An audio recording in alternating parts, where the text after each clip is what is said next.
கர்த்தருடைய பரிசுத்த நாமத்திற்கு ஸ்தோத்திரம். இன்னைக்கு நம்ம இருளில் இருந்து வெளிச்சம்ங்கிற தொடர் செய்தியில 5வது தலைப்பை பார்க்க இருக்கிறோம்.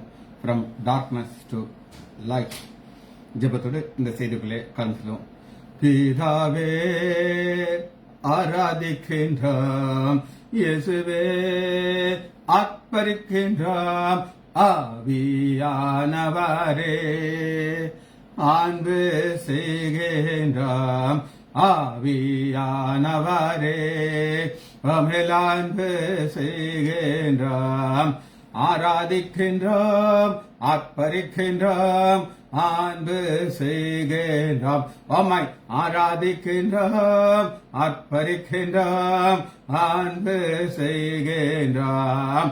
மகனாக தெரிந்து கண்டீர், மறுபடி பிறக்க வைத்தீர். மகனாக தெரிந்து கண்டீர், மறுபடி பிறக்க வைத்தீர். ராஜாக்களம் நாங்களே, ஆசாரியரும் நாங்களே. ராஜாக்களம் நாங்களே, ஐயா ஆசாரியரும் நாங்களே. ஓ பரபரா, ஓ வீரபரா, பராரி வசபாரா. பரிசுத்தர் பரிசுத்தரே, பரலோக ராஜாவே.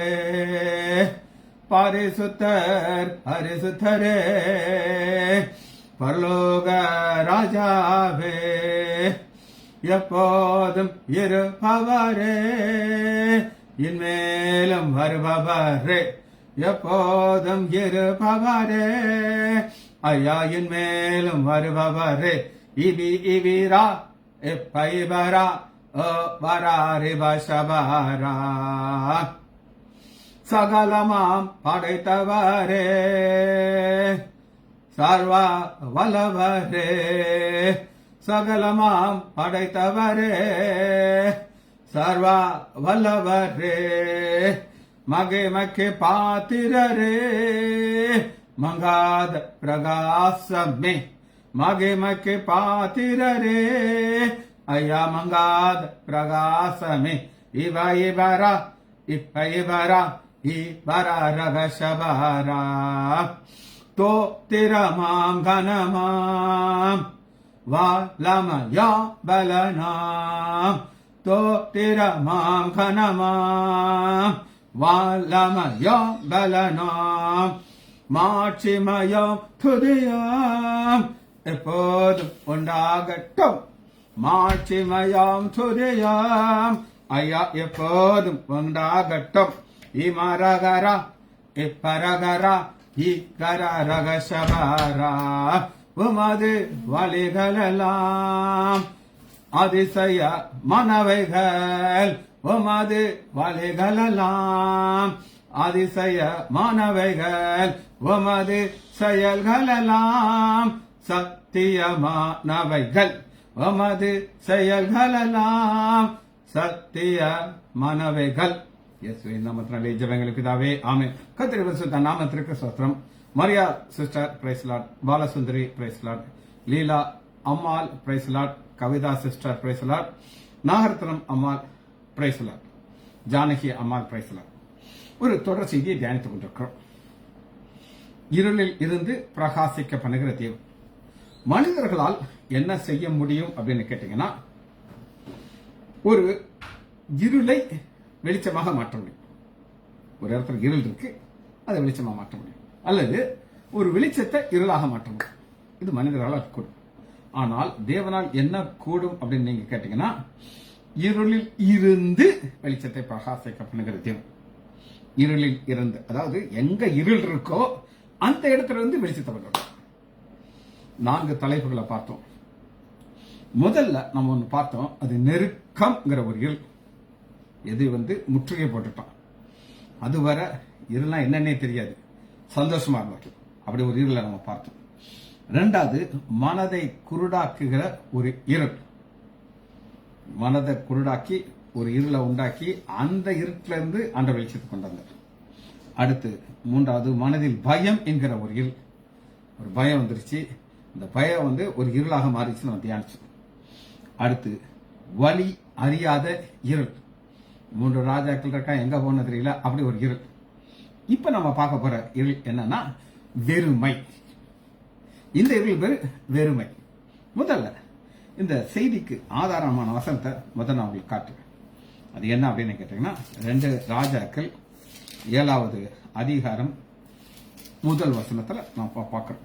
2 ராஜாக்கள் 7வது அதிகாரம் முதல் வசனத்துல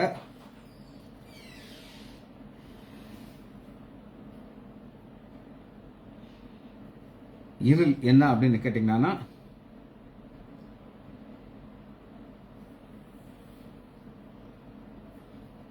ரெண்டு ராஜாக்கள் 7:13 ஊழியக்காரர்கள் வருவது இங்கே மீதியான குதிரைகளில் 5 குதிரைகள். ராஜாக்கு எவ்வளவு குதிரைகள் இருக்கும்ன்றது நான் கணக்கு உங்களுக்கு காட்ட போகிறேன்.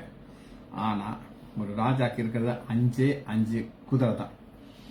பஞ்சம் எவ்வளவு இருக்குது அப்படின்னு கேட்டீங்கன்னா, அதாவது பவர்ட்டி, அதான் எம்டினஸ். அந்த எம்டினஸ்ங்கிற ஒரு இருளில் இருந்து ஆண்டவர் வெளிச்சத்தை கொண்டு வர போகிறார். சரி, ஒரு 7 தலைப்புகள் நம்ம இன்னைக்கு தியானிக்க இருக்கிறோம். முதல் தலைப்பு என்ன அப்படின்னு கேட்டீங்கன்னா, நம்ப முடியாத தீர்க்க தரிசனம். முதல் தலைப்பு நம்ப முடியாத தீர்க்க தரிசனம். 2 ராஜாக்கள் 7வது அதிகாரம் முதல் வசனத்துல, அப்பொழுது எலிசா கர்த்தருடைய வார்த்தையை கேளுங்க, நாளை இந்நேரத்தில், நாளை ஒரு டைம் பிக்ஸ் பண்ணிடுறாங்க. ஒரு சிலர்லாம் தீர்க்க தரிசனத்தை சொல்லுவாங்க, அது எப்போ வரும்னு கேட்டோம்னா, அது வரும், வெயிட் பண்ணு, அது நிறைய சொத்து அவங்க வச்சிருக்கிறாங்க, இப்ப நான் ஒண்ணும் இல்லை, அது ஒரு நாள் உங்களுக்கு தெரிஞ்சிருங்க, ஆனா ஒண்ணும் இருக்காது. ஆனா நாளை சமாரியாவின் வாசலிலே 1 மரக்கால் கோதுமை மா 1 சேக்கலுக்கும் 2 மரக்கால் வார்கோதுமை 1 சேக்கலுக்கும் விற்கப்படும். இது எந்த நேரத்தில் இதை சொல்லுகிறார் நம்ப முடியாத தீர்க்க தரிசனம் அப்படின்னு கேட்டீங்கன்னா, 6வது அதிகாரம் 25வது வசனத்துல, அதாவது இவர் தீர்க்க தரிசனம் சொல்றதுக்கு முந்தின நாள் வேலைப்படுத்தான் இருக்கு. சமாரியாவிலே கொடிய பஞ்சம் உண்டாயிற்று. நான் சொன்னேன் பாத்தீங்களா, வெறுமைங்கிறதுக்கு பைபிள் சொல்லுகிற வார்த்தை கொடிய பஞ்சம். ஒரு கழுதை தலை 80 வெள்ளிக்காசுக்கும், புறா போடுகிற புறாக்கு போடுகிற சாப்பாடு மனுஷங்களுக்கு சாப்பாடு கிடையாது. கார்படி பயிறு 5 வெள்ளிக்காசு விற்கப்படும் மட்டும். இதுதான் இப்படி இருந்தத ஒரு தீர்க்க தரிசனம் சொல்றாரு. அதுக்கு என்ன தலைப்புனா, நம்ப முடியாத தீர்க்க தரிசனம். சரி, தீர்க்க தரிசனம் என்ன அப்படின்னு நம்ம பார்க்கறோம். அப்பதான் இந்த தீர்க்க தரிசனம் எப்படி ஆண்டவர் நம்ப முடிகிறத அவர் செய்றாரு. ஏசாயா 44வது அதிகாரம் 7, 8, 2 வசனத்துல தீர்க்க தரிசனங்கிறது என்னன்றத ஆண்டவர் கிளாசிஃபை பண்ணி சொல்றாரு. இதான், இதுக்கு மேல ஒண்ணு கிடையாது. பூர்வ காலம் ஜனங்களை நான் ஸ்தாபித்தது முதற்கொண்டு, அதாவது ஆதாம் ஏவாளை சொல்றாரு, என்னை போ இதையாகிலும் வரவழைத்து இன்னது என்று முன் அறிவித்து எனக்கு முன்பாக வரிசையாக நெருக்கத்தக்கவன் யார்? நிகழ்காலத்தையும் வருங்காலத்தையும் தங்களுக்குள்ளே அறிவிக்கட்டும். நிறுத்தணும், 1, 2, 3 இப்படிதான் நடக்கும், இப்படிதான் நடக்கும். நாளைக்கு என்ன நடக்குங்கிறது வருங்காலத்தை குறித்து ஆண்டவர் தீர்க்க தரிசனமா சொல்லிட்டார். இது என்ன அப்படின்னு நீங்க கேட்டீங்கன்னா, 2 ராஜாக்கள் 6வது அதிகாரம் 10வது வசனம். 2 ராஜாக்கள் 6:10.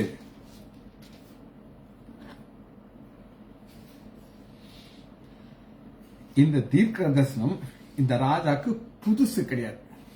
எலிசா சொல்ற தீர்க்க தரிசனம் புதுசு கிடையாது. ஏன்னா இப்ப நான் சொல்ற ஒரு காரியம், இஸ்ரேல் ராஜாக்கு தேவனுடைய மனுஷன் எச்சரித்து, இந்த இடத்துல நீ பாலை இறங்கினா எதிரி உன்னை அடிச்சு சாப்பிட்டுரும், சீரியா ராஜா உன்னை பிடிச்சிட்டு போயிடுவான், அதனால அந்த இடத்துக்கு போக மாட்டேன். இப்படி தீர்க்கதரிசனம் சொன்ன தீர்க்கதரிசி தான் இப்போ ஒரு தீர்க்கதரிசனம். ராஜாவை குறித்து கிடையாது, தேசத்தை குறித்து ஒரு தீர்க்கதரிசனம் சொல்கிறார். அப்படிப்பட்ட ஒரு தீர்க்கதரிசியவே இந்த ராஜா என்ன செய்ய போறார் அப்படிங்கிற 6வது அதிகாரம் 30 வசனம், அவன் சாப்பாத்தின் குமாரனாகிய எலிசாவின் தலையை இன்றைக்கு அவன் மேல் இருந்தால் தலையை எடுத்துவேன் நானுங்கிறார். எந்த தீர்க்கதரிசி எச்சரித்து இவ்வளவு நாள் வழி நடத்தினாரோ அதே தீர்க்கதரிசனம் சொல்ல போகிறார். அதுக்கு பேரு நம்ப முடியாத தீர்க்க தரிசனம். அந்த தீர்க்க தரிசனம் 7:1 விற்கப்படும் என்று கர்த்தர் சொல்லுகிறார், மனுஷன் சொல்லுகிறார். இது தேவனுடைய ஒரு தீர்க்க தரிசனம். ஆனா ரெண்டாவது தலைப்பா பார்க்க போறோம், நம்ப மறுத்த பிரதானி. எல்லாமே நமக்கு ஒரு தீர்க்க சொல்லும் போது நமக்கு எவ்வளவு சந்தோஷமா இருக்கும். இந்த தீர்க்க ஆண்டவர் நமக்கு சொல்லியிருக்காரு, இது எனக்கு வரும், நம்ம விசுவாசிக்கணும். சரி, இதுக்கு பேர் என்ன அப்படின்னு கேட்டீங்கன்னா, நம்ப மறுத்த தீர்க்கதரிசித்த என்ன இல்லை, விசுவாசம் இல்லை. விசுவாசம் என்றால் என்ன அப்படின்னு நீங்க கேட்டீங்கன்னா, எபிரேயர் 11வது அதிகாரம் முதல் வசனத்தில் நான் உட்காருவேன். விசுவாசம் என்றால் என்ன? ஏன்னா நம்ப மறுத்த பிரதானி. விசுவாசமானது நம்பப்படுறது உறுதி.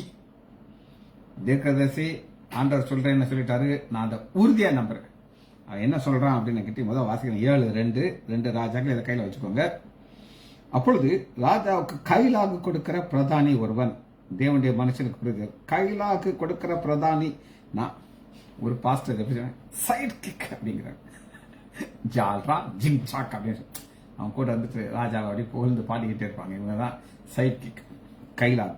இதோ கர்த்தர் வானத்திலே மதகுகளை உண்டாக்கினான், இப்படி நடக்க மாட்டான், அதற்கு அவன் கண்களாலே அதை காண்பாய், ஆனால் அது சாப்பிட மாட்டான். இது ரெண்டாவது தீர்க்கதரிசனம். இது பர்சனல் தீர்க்கதரிசனம்.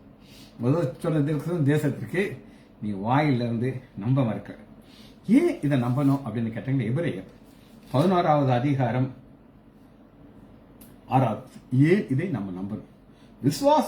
விசுவாசம் இல்லாமல் தேவனுக்கு பிரியமா இருப்பது கூடாத காரியம். ஆண்டவர் நம்மகிட்ட எதிர்பார்க்கிறார்.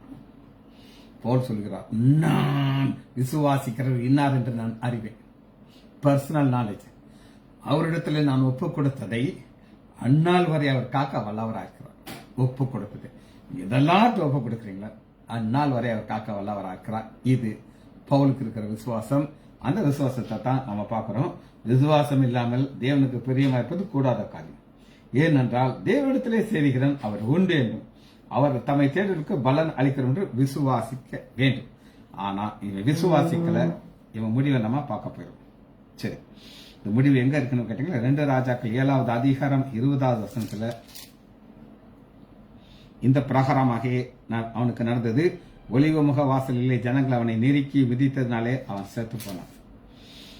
இப்ப இந்த விசுவாசத்துல போகும்பொழுது நம்மளால் என்ன பார்க்க முடியும் அப்படின்னு கேட்டீங்கன்னா, யோவான் 11வது அதிகாரம் 4வது வசனத்துல விசுவாசத்துல போகும்போது நம்மளால் என்ன பார்க்க அப்படின்னா, 11:4.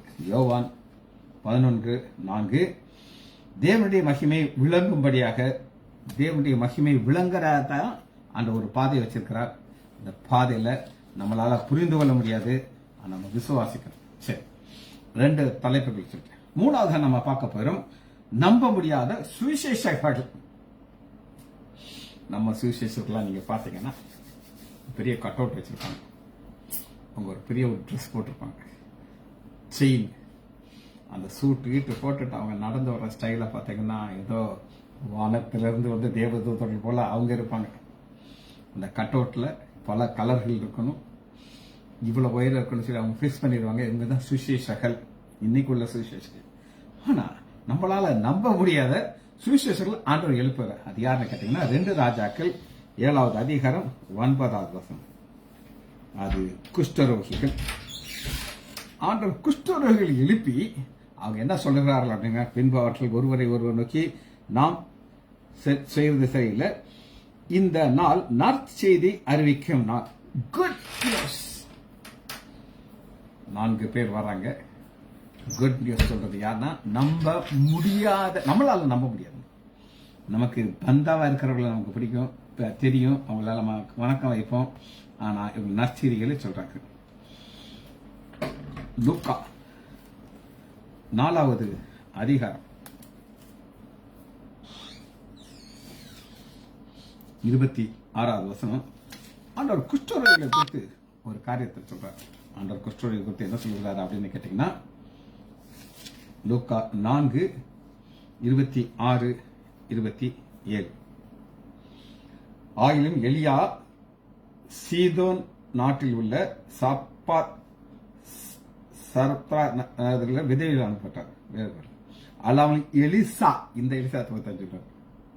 தீர்க்கதரிசியின் காலத்திலே இஸ்ரேலுக்குள் அநேக குற்றர் இருந்தார்கள். ஆயினும் சீரியா தேசத்தினாகிய நாகமான இடத்துல அனுப்பப்பட்டார். பாருங்க, ஆண்டவர் முன் குறித்துறாங்க. நாகமான் குஷ்டரோகியா இருந்தான். எலிசா போறாரு. இந்த சம்பவத்தை ஆண்டவர்கள் கோட் பண்றார். குஷ்டரோகியில ஆண்டோடைய மகிமைக்காக வச்சிருக்கிறார். ஒரு குருடன் பிறக்கும்போது குருடனை பார்க்கிறான். ஏன் அவன் பிறந்தான்? இவன் செய்த பாவமா இவன் தகப்பன செய்யறா தேவ மகிமை வெளிப்படும். 4 குஷ்டரோகிகள் நம்ப முடியாதவர்களை தீர்க்க தரிசியில கொண்டாடுறாங்க. சரி, இந்த 4 பேர்கள் கரெக்டா எங்க இருந்து அவங்க வரணும் அப்படின்னு கேட்டீங்கன்னா, அவங்க நம்முடைய வேதத்தின்படி இவங்க எங்க இருந்து தான் வரணும் அப்படின்னு கேட்டீங்கன்னா, எபேசியர் 4வது அதிகாரம் 12வது வசனம். எபேசியர் 4:12 சபைக்குள்ள இருந்து வரணுங்க. சபைக்குள்ள இருந்து வரணும். பரிசுத்தவான்கள் சீர்படுத்தப்பட்டு சுவிசேஷ ஊழியத்தின் வேலைக்காக கிறிஸ்துவின் சரீரமாகிய சபை பக்தி விருத்தமுறைக்கு சிலரை அப்போஸ்தலராகும், சிலரை தீர்க்கதரிசிகளாகும், சிலரை சுவிசேஷர்களாகும். சுவிசேஷர்கள் எங்க வரணும்? ஆலயத்துக்குள்ள தான் வெளியே வரணும். ஆனா ஆண்டவர் நம்ப முடியாம இவங்க பாளையத்துக்கு புறம்பே இருக்கணும். ஆனா அவங்கள தான் ஆண்டவர் சிலர் தெரிந்து கொள்கிறார். சரி, இவங்களுடைய வேலை என்ன அப்படின்னு கேட்டீங்கன்னா, சுவிசேஷத்தை அறிவிக்கும். சுவிசேஷம் என்றால் என்ன அப்படின்னு கேட்டீங்கன்னா, 1 கொரிந்தியர் 10வது அதிகாரம் முதல் 3 வசனத்துல என்ன இருக்குன்னா, இயேசு எனக்காக மரித்தார், என் பாவத்துக்காக மரித்தார், 3ஆம் நாள் உயிரோடு வந்தார். சுவிசேஷம். சரி, இப்ப நான் உங்களுக்கு 3 குறிப்புகள் சொல்றேன். 4வது நமக்கு தேவை என்னன்னா, இவர்களுக்கு அந்த பிரதான ஆசாரியர் பிரதானி நம்ம மருத்துவத்தை என்ன இல்லை அப்படின்னு கேட்டீங்கன்னா, மனக்கண்கள் இல்லை. இந்த மனக்கண்கள் ரொம்ப முக்கியமானது. ஏன் அப்படின்னு கேட்டீங்கன்னா, 2 ராஜாக்கள் 7வது அதிகாரம் 2வது வசனத்துல, அவன் உன்னுடைய கண்களால் அதை காண்பாய், ஆனாலும் சார் இந்த மாமிச கண் பார்க்க முடியும். எதை பார்க்க முடியும்? ஆண்டவர் என்ன சொல்றேன், லக்கலா சொல்றேன், மதங்கள்ல உண்டாக்குனாங்க செய்ய முடியாது சொல்லி. ஆனா ஆண்டவர் அவர் செய்வார். அவர் எப்படி செய்ய போறாருன்னா, இருளில் இருந்து இந்த ஆசீர்வாதத்தை கொண்டு வர, வெளிச்சத்துல கிடையாது, இருளில் இருந்தா கொண்டு வர போகிறார். சரி, நமக்கு தேவை. சாத்தான் இந்த பிரதானுடைய கண்களை என்ன செய்தான் அப்படின்னு நீங்க கேட்டீங்கன்னா, சாத்தான் என்ன செய்தான் அப்படின்னு 2 கொரிந்தியர் 4வது அதிகாரம் 4வது வசனம். அதான் பிரச்சனை வந்துச்சு. 2 கொரிந்தியர் 4:4 தேவனுடைய சாயலா இருக்கிற கிறிஸ்துவின் மகிமையான சுவிசேஷத்தின் ஒளி, லைட், அவிசுவாசியாக இவர்களுக்கு பிரகாசிக்கிறபடி இப்பிரபஞ்சத்தின் தேவனான் அவருடைய மனதை குருடாக்கினான். மனதை குருடாக்கிட்டானா என்ன அர்த்தம் கேட்டீங்கன்னா, நமக்கு விசுவாசம் தேவை. என்னுடைய விசுவாசம் என்ன அப்படின்னு கேட்டீங்கன்னா, எனக்கு ஆண்டவர் ஒரு பாதை வச்சிருக்கிறார். எனக்கு வயசு நல்லா ஆயிடுச்சு. என் முதிர் வயதிலும் ஆண்டவர் பலத்தை கொடுத்துருக்காரு. முதிர் வயதிலும் எனக்கு ஹாஸ்பிட்டலுக்கு போறேன், ஓபிக்க பார்க்கறேன், பேஷண்ட்டை பார்க்கறேன். இது விசுவாசம். ஓடிக்கிட்டே இருப்பேன். அது ஏன் விசுவாசம் பாருங்க. 5 நாங்கள் எங்களையே பிரசங்காமல் கிறிஸ்து இயேசுவை கர்த்தர் என்று, இந்த ஒளி இதாங்க கிறிஸ்து ஒளி. சரி, இதுதான் மனக்கண்கள் தேவை.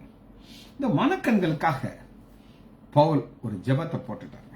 அது என்ன ஜெபம் நம்ம பார்க்க போறோம். மனக்கண்கள் நமக்கு வேணும், இதற்காண்டி ஒரு ஜெபம் எடுத்துக்கணும். எபேசியர் எடுத்துக்கொள்ளுங்க. 1 அதிகாரம் 19வது வசனம். இது மனக்கண்கள் நமக்கு தேவை. என்ன மனக்கண்கள்னா, தாம் கிறிஸ்துவை மரித்தொழுது எழுப்பி அவரிடத்தில் நடப்பித்த தம்முடைய பலத்தின் சத்துவத்தின் வல்லமையின்படியே விசுவாசிகளை தம்மிடத்திலே காண்படி தம்முடைய வல்லமையின் மகா மேன்மையான மகத்துவம் என்னதென்று நீங்கள் அறியும்படியாக உங்களுக்கு பிரகாசமுள்ள மனக்கண்கள். இயேசு கிறிஸ்து மரித்தாங்க, அடக்கம் பண்ணப்பட்டார், உயிர் திறந்தார். அதே பவர் இன்னைக்கு நமக்கு இருக்கும். நான் மறிப்பேன் என்னைக்குன்னு எனக்கு தெரியாது. நான் எப்பவுமே பார்ப்பேன். ஒரு கல்லறைக்குள்ள போகும்போது ரொம்ப இன்ட்ரெஸ்டிங்கா இருக்கு. இப்பெல்லாம் போட்டோவே வச்சிருக்காங்க, கல்லில் அடிச்சிட்டாங்க. அதுல பிறந்த டேட் இருக்கும், ஒரு சின்ன கோடு இருக்கும். இந்த மரித்த நாட்கள் அந்த சின்ன கோடு நம்முடைய வாழ்க்கை. நான் 1958 பிறந்தேன். வருஷங்கள் ஓடிடுச்சு. நான் என்னைக்கு மறிப்பேன்னு உங்களுக்கு தெரியும். மரணம் எனக்கு இன்பமாக இருக்கும். இது பிரகாசம் உள்ள மணக்கண்கள் நமக்கு தேவை. இந்த பிரகாசம் உள்ள மணக்கண்கள் எலிசா ஏற்கனவே ஒரு திறந்து விட்டார். யாருக்கு திறந்தார் அப்படின்னு நீங்க கேட்டீங்கன்னா 2 ராஜாக்கள் 6வது அதிகாரம் 17வது வசனத்துல எலிசாவுடைய வேலைக்காரனுக்கு பயப்பட்டான். அவன் கண்களை மணக்கண் தர்றத சுத்தி ரதத்தை அதை பார்த்துக்க. ஸோ இது எலிசாக்கு கஷ்டம் கிடையாது. ரைட். 5வதாக நம்ப முடியாத ஒரு லொகேஷன், அது ஒலிவமுக வாசல். ஒரு லொகேஷன்ங்கிறது இவங்க இங்க தான் இருக்கலான்ட்டு ரூல்ஸ் வச்சிருக்காரு ஆண்டவர். ஒரு குஷ்டரோகியாக இருந்தா அவங்க எங்க தான் இருக்கணும் அப்படின்னு நீங்க கேட்டீங்கன்னா குஷ்டரோகிய பொசிஷன் ஆண்டவர் பைபிள் ஏற்கனவே ஃபிக்ஸ் பண்ணி வச்சிட்டார். எடுத்துக்கலாமா? காட்டுறேன், பொசிஷன் காட்டுறேன். என்னாகும் எடுத்துக்கோங்க.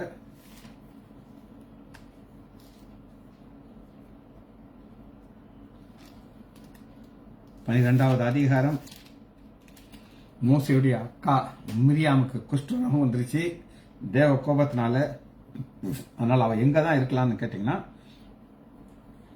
12:14 கர்த்தர் மோசையை நோக்கி, அவள் தகப்பான் அவள் முகத்திலே காரை துப்பினது உண்டால் அவள் 7 நாள் வெட்கப்பட வேண்டாமோ, அதுபோல அவள் 7 நாள் பாளையத்துக்கு புறம்பே விளக்கப்படும். இப்ப பாளையத்துக்கு புறம்பே இருக்கிற இடத்துல இருக்கிற இந்த குஷ்டரோகி இப்ப எங்க இருக்காங்கன்னா ஒலிவ முக வாசல். ஒலிவ முக வாசல்ங்கிறது ஒரு சுப்பீரியரான பிளேஸ்.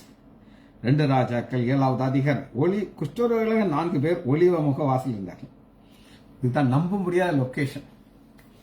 சீஃப் மினிஸ்டர் சேர் ஒன்று இருக்குது. சீஃப் மினிஸ்டர் இருப்போம். உங்க கார்பரேஷன்ல ஒரு சேர் இருக்கும். அங்க அவர் தான் உட்காரலாம், யாரும் மாற்ற முடியாது. சரி, ஒலிவ முக வாசல நம்ம அடுத்து பார்க்க போயிருக்கோம். லொகேஷன். இப்ப ஒரு இருள் ஏன் வந்தது அப்படின்னு கேட்டீங்கன்னா மரணம். 7வது அதிகாரம் 3வது வசனத்துல இந்த குஷ்டரோகிகள் தங்களுடைய வாழ்க்கை முடிய போகுதுன்னு நினைச்சாங்க. எப்படி முடியும்னு சொல்லி 2 காரியத்துல இந்த மரண இருள் வருது. குஷ்டரோகிய 4 பேர் ஒலிவ வாசல் இருந்தார்கள். அவர்கள் ஒருவன் நோக்கி, நாம் இங்கே இருந்து சாக வேண்டியது என்ன? அப்ப நெருக்கம்ங்கிறது ஒரு இருள், இங்க இல்லாமைங்கிற ஒரு இருள். அந்த இல்லாமைங்கிற இருளுக்குள்ள இருக்கிறது என்ன? மரணம். 2வது இருள் எங்க வரும்னா, நாம் சீரியருடைய ராணுவத்துக்கு போவோம், வாருங்கள், அவர்கள் நம்மை உயிரோடு வைத்தால் பிழைத்து, கொன்றால் செத்துப்போம். ஒன்னு பட்னியில சாகணும், என்ன சீரியருடைய ராணுவம். அப்ப இதுதான் இருள். இந்த இருளைத்தான் நம்ம பார்க்க போறோம். இது லொகேஷன், நம்ப முடியாத ஒரு இருள். சரி, இந்த இருள ஒரு எம்டி வந்துருச்சு. அந்த எம்டில என்ன வருது அப்படின்னு கேட்டீங்கன்னா சாவு. ஆனா நம்முடைய வேதம் அந்த மரணத்தை ஆண்டவர் ஒரு ஆசீர்வாதமாக மாற்றுகிறார். அந்த மரணத்தை எப்படி ஆசீர்வாதமாக மாற்றாருன்னு கேட்டீங்கன்னா, இது மனித மரணம். ஆனா நம்முடைய பிதாவுடைய ஒரே பேரான குமாரனுடைய மரணம் என்ன செய்யுதுன்னு கேட்டீங்கன்னா 1 கொரிந்தியர் 15வது அதிகாரம் 55வது வசனம். மரணம், மரணமே உன் கூர் எங்கே? பாதாளமே உன் ஜெயம் எங்கே? மரணமே உன் கூர். எங்க பிரேயர்ல ஒரு பொண்ணு இருந்தார். அவர் கோட் ராஜி. ராஜிய பேர் கோட் போட்டுருவோம் அந்த காலத்துல. அவளை அங்கெல்லாம் கோட் ராஜின்னு சொல்லுவோம். பைபிளுக்கு வருவா, ரெகுலரா பைபிள் அட்டன் பண்ணுவான். ரொம்ப சந்தோஷமா இருப்பான். ஒரு நாள் என்கிட்ட வந்து சொல்றான், சார் முன்னாடியெல்லாம் நான் படுக்கும் போது பயத்தோடு படுப்பேன் சார். இன்னைக்கு என்ன நடக்கும்னு தெரியாது. செத்து போனா நான் எங்க போவேன் கேள்வி மனதில் இருக்கும். அப்படித்தான் நான் தூங்குவேன். ஆனா எப்ப வேதத்தை எடுத்தேனோ என் பாவங்கள் மன்னிக்கப்பட்டுருச்சு. நான் இப்ப மறித்தானா நான் பரலோக போயிடுவேன் நிச்சயம் எனக்கு இருந்துச்சான்னு சொல்லுவேன். அப்பதான் இந்த வசனம் எனக்கு புரிஞ்சிச்சு. அதுவரை எனக்கு புரியல. மரணமே உன் கூர் எங்கே? பாதாளமே உன் ஜெயம் எங்கே? சாத்தான் நம்மளை பாவம் செய்ய வச்சு நரகத்தில் போடுவான். இப்ப இந்த கூறு கட்டாயி போச்சு. அதனாலதான் இந்த மரணம் ஜெயமாக மாறிடுச்சு. இது 5வது வசனம் தாங்க. அடுத்து பார்ப்போம். இதுல வந்து இன்னொரு காரியம், நம்ப முடியாத ஆயுதம். நம்ப முடியாத ஒளிவ முக வாசலில் ஒரு மரணம் உட்கார்ந்துட்டு இருக்கு. ஆண்டவர் ஒரு சத்தத்தை உண்டு பண்ணுகிறார் எங்க ஒளிவ முக வாசல் இருக்கும்பொழுது. ஏன்னா ஆண்டோடைய ஒரு பிளான், ஆயுதம், வெப்பன். அவர் பல வகையான ஆயுதத்தை வச்சிருப்பாரு. அவர் வச்சிருக்க ஒரு பல வகை ஆயுதத்துல கல் மலையை வச்சிருப்பார். இந்த கல்மலை போட்டு அடிப்பார். ஒரு சில நேரம் தேனி கூட்டத்தை வச்சிருப்பார். இந்த தேனி குழவி வந்து கொட்டி வெற்றி கொடுத்தோம். ராஜா சண்டையே போட வேண்டியது. இங்க ஆண்டவர் ஒரு வெப்பன் வச்சிருக்காரு. அந்த வெப்பன் என்னென்ன பார்ப்போமா? 2 ராஜாக்கள் 7வது அதிகாரம் 6வது வசனம். ஆண்டவர் சீரிய ராஜ்யத்தின் ரதங்களின் இரைச்சலையும் குதிரைகளின் இரைச்சலையும் மகா ராணுவத்தின் இரைச்சலையும் கேட்க பண்ணினாலே. ஆண்டவர் என்ன செய்யறாரு அப்படின்னு கேட்டீங்கன்னா, ஒரு சத்தத்தை கேட்க வைக்கிறார். குட்டி சாமுவேல் இருந்தார். சாமுவேலே சாமுவேலேன்னு ஆண்டவர் கூப்பிடுறாரு. என்ன நினைக்கிறான்னா, தாத்தா தான் கூப்பிடுறாரு அப்படின்னு நினைச்சேன். அவர்கிட்ட போய் கேட்பேன், தாத்தா தாத்தா என்னை கூப்பிட்டியா தாத்தா? நான் கூப்பிடலப்பா, போய் பார்த்துக்கோ. மறுபடியும் சாமுவேலே சாமுவேலே ஒரு சத்தத்தை உண்டாக்குறார். அதுபோல ஒரு சத்தத்தை இங்க கேட்க பண்ணுகிறார். கர்த்தர் உண்டு பண்ணுகிறார். திரும்ப வாசிக்கிறேன். 2 ராஜாக்கள் 7வது அதிகாரம். ஆண்டவர் சீரியன் ராணுவத்திற்கு அவங்க காதில் இந்த சத்தத்தை உள்ள வைக்கிறார். நம்ம காதில் கிடையாது. ஒளிவ முக வாசல்ல நடக்கிற நம்ப முடியாத ஒரு காரியத்தை பார்க்கிறோம். காது இரைச்சல், குதிரைகளின் இரைச்சல், மகா ராணுவத்தின் இரைச்சலையும் கேட்க பண்ணினதுனாலே இதோ நம்மிடத்திலே போருக்கு வர. இவங்களுடைய ஒரு கற்பனைக்குள்ளே வந்துட்டாங்க. ஆண்டவர் எங்கன்னா மனதில் போய் கிரியை செய்கிறார். மைண்ட் லெவலில் கிரியை செய்து இஸ்ரேல் ராஜா வந்திருக்கிறான். அவர் என்ன செய்ய, எகிப்து ராஜாக்களை கூலி பொறுத்ததுனால என்று சொல்லி கூலிப்படுத்த. சரி, அடுத்து 6வதாக ஒரு குறிப்பை பார்க்கிறோம். நம்ப முடியாத இருள். 7வது அதிகாரம் 7வது. இருள்னாலே பயந்தா இருக்குங்க. ஆனா அந்த சத்தத்தை உண்டு பண்ணி இதெல்லாம் ஒரே நாள்ல நடக்குதுங்க. நாளை இந்த நேரம்னு சொல்லி எலிசா சொல்றாரு. நாளை இந்த ஒரு நாளையில இந்த நைட்லயே ஆண்டவர் என்னெல்லாம் செய்யறாரு அப்படின்னு கேட்டீங்கன்னா, சத்தத்தை உண்டு பண்ணிக்கிறார். சத்தத்தை உண்டு பண்ணி இருட்டோட எழுந்து ஓடி போய் ஓடும் போது அங்க குதிரை எதுக்குங்க? குதிரை கழுதை பாளையத்திலே எல்லாத்தையும் விட்டுட்டு ஓடுறாங்க. தப்பி ஓடி போனார். ஆண்டவர் பாருங்க, இதெல்லாம் தூக்கிட்டு போட மாட்டேங்கிறார். ஏன்னா இதெல்லாம் யான் பிள்ளைகளுக்கு வேணும், கொண்டு போயிடாத. அவன் ஓடும்போது குதிரையில ஓடுறது லேசா இருக்குமா? ஓடு போயிருங்க. அதாவது உயிருக்கு பயந்து ஓடும்போது அவ்வளவு ஸ்பீடா ஓடுறாங்க. அதான் இருள். இந்த இருளை குறித்து நீங்க பார்க்கறதுக்கு யோவான் 9வது அதிகாரம் 4வது வசனத்துல நம்முடைய ஆண்டவராக இயேசு கிறிஸ்து சொல்றாரு, ஒருவனும் கிரியை செய்ய முடியாத ராக்காலம் வரும். ஒருத்தரும் கிரியை செய்ய முடியாது, ஆண்டவர் மாத்திரம் கிரியை செய்ய முடியும். சரி, இது நம்ப முடியாத இருள். இந்த நம்ப முடியாத இருளுக்குள் இருந்தது என்னன்னா, 7வது அதிகாரம் 9வது வசனம். பின்பு அவர்கள் ஒருவரை நோக்கி, நாம் சென்று இந்நாள் நற்செய்தியை அறிவிக்கும் நாள். Good news. நாம் மௌனமா இருந்தால் அது சரியில்லை, அறிவிப்போம் வாருங்கள். Good news.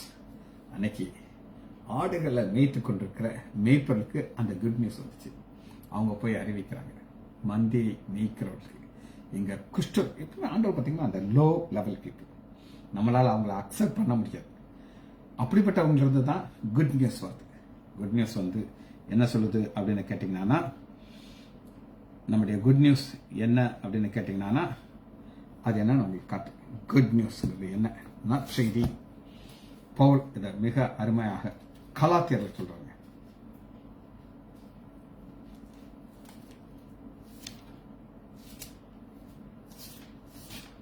கலாத்தியர்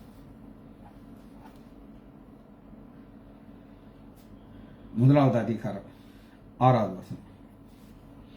நாங்கள் உங்களுக்கு பிரசங்கித்த சுவிசேஷம் அல்லாமல், அந்த சுவிசேஷம் என்ன சொல்றது? கிறிஸ்து நமது பாவத்துக்காக மாற்றம். அதை தவிர வேறு ஒரு சுவிசேஷத்தை வானிலிருந்து ஒரு தூதனாவது வேறொரு சுவிசேஷத்தை உங்களுக்கு கொடுத்தால் அவன் சபிக்கப்பட்டவன். ஆத்மா, கிரேக்க வார்த்தை ஆத்மா, சாபம். இதுதான். அப்ப இவங்க சாபம் வந்துருன்னு சொல்றாரு. ஆனா சபிக்கப்பட்ட குஷ்டரோகிகள் போய் குட் நியூஸ் சொல்றாங்க. அதாங்க ஆண்டவர் எப்படி செய்யறாரு பாருங்க. 1 அதிகாரம் 16 வசனம் கலாத்தியர்ல, தம்முடைய குமாரன் நான் புறஜாதியருக்கு சுவிசேஷம் அறிக்கப்பட்டாக அவர் எனக்குள்ளே வெளிப்படுத்தப்பட்டது நான் உடனே கிளம்பிட்டேன். இப்ப புறஜாதியார் நமக்கு இந்த சுவிசேஷம் வருது. சரி, கடைசி அவர் குறிப்பை பார்த்து நம்ம அதை படிக்க இருக்கணும். அது என்னன்னா, இது ராஜரீகமான சுவிசேஷம். ஏன் ராஜரீகமான சுவிசேஷம் அப்படின்னு கேட்டீங்கன்னா, 7வது அதிகாரம் 2 ராஜாக்கள் 7:9 நாம் போய் ராஜாவின் அரண்மனைக்கு இதை அறிவிப்போம். ராஜாவின் அரண்மனை, முதலாக ராஜாவுடைய அரண்மனைக்கு வந்தாங்க ஞானிகள், வாய்ஸ்மேன் வந்து அவங்க என்ன நினைச்சாங்கன்னா, யூதருக்கு ராஜா பிறந்தது எங்க பிறப்பாரு, அரண்மனை. தப்பா புரிஞ்சுக்கிட்டாங்க. அதனால என்ன நடந்தது அப்படின்னு கேட்டீங்கன்னா, 3வது வசனம் மத்தேயு 1:3 கலக்கம். ராஜாக்கு போய் ராஜா எங்கேயால கேட்டா அவன் கலங்கிட்டான். ஆனா இந்தது ஒரு இடத்துக்கு அனுப்புறது எதற்காக இதை அனுப்புறாரு அப்படின்னு கேட்டீங்கன்னா, இங்க வஸ்திரங்கள். அவங்க என்ன செய்யறாங்கன்னா, போகும்போது வஸ்திரங்களை எல்லாத்தையும் என்ன செய்யறாங்க, வாசிக்கிட்ட 8வது வசனம், ஒரு கூடாரத்துக்கு போது அவர்கள் வெள்ளி பொன் வஸ்திரங்களை எடுத்து, அப்ப எம்டினஸ், இருள், பயம். ஆனா அதற்குள்ள சுவிசேஷத்துக்குள்ள ஆண்டவர் வச்சிருக்க பொக்கிஷம் என்னன்னா வெள்ளி பொண்ணு வஸ்திரம். இந்த வஸ்திரம்னா என்னன்னு பார்த்து நம்ம அந்த செய்தியை முடிக்கிறது.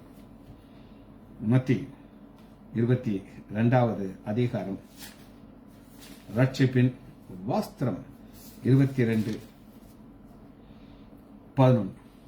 ஆண்டவர் ஒரு கல்யாணத்துக்கு வர்றாரு. அங்க வந்து கேட்கிறாரு, உன்னுடைய வஸ்திரம் என்கிறாரு. விருந்தாளியை பார்க்கும்படி மத்தேயு 22:11. விருந்தாளிகளை பார்க்கும்படி ராஜா உள்ளே பிரவேசித்த பொழுது கல்யாண வஸ்திரம் தரித்திராத ஒரு மனுஷனை கண்டு, சிநேகிதே நீ கல்யாண வஸ்திரம்ல நீங்க எப்படி வந்த, பேசாம தூக்கி உள்ளது. ஒரு முறை நான் ரவுண்ட்ஸ் போகும்போது எங்களுடைய ஆலயத்தை ஒரு சீனியர் மேன் அவர் எங்கிட்ட ஒரு கேள்வியை கேட்டார், நீங்க ரொம்ப பிரசங்கம் பண்றீங்கல்ல, இதுக்கு என்ன பதில் சொல்லுங்க. சும்மா இருந்தவனை போய் உட்கார வச்சுட்டு கேட்டுட்டு அவனை எதுக்கு இருள தூக்கி போடணும்.